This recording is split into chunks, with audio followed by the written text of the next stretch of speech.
For 10 years I lived on a street lined with royal palm trees at the north end of Palm Beach, where the houses get smaller and some of them have no servants. For 9 years our house had been just as manicured as the next, but when my grandfather died we let the roof get a little gray, and the two banyans in the backyard took each other in their arms and weeping, filled with spider webs. My grandparents ran an antique furniture business on Worth Avenue before he died, and the house was full of the creaking stuff. I think the rooms used to be divided up into different periods, but after he was gone, my grandmother sold a lot of it and scrambled up the rest.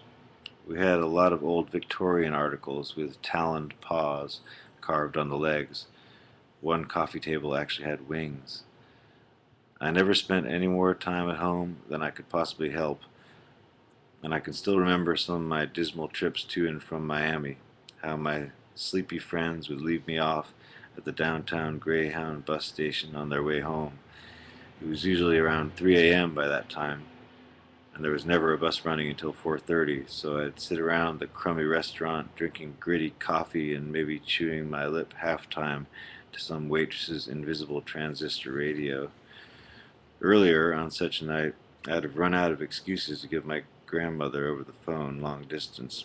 There's a flamenco concert tonight, or the weather's so bad here that all the buses are delayed overnight, or so-and-so's parents want me to stay for dinner, or I rescued a babe from a flaming building and must stay for a celebration in my honor.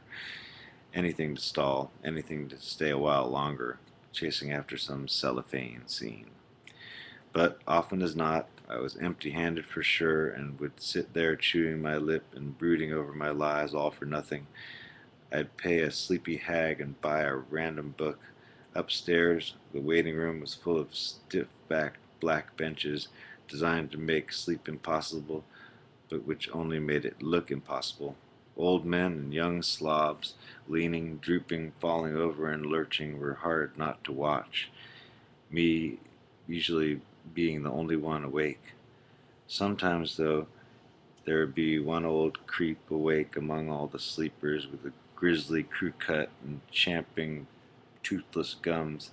I'd catch his shiny eye and he'd look away. He'd catch mine, I'd do the same.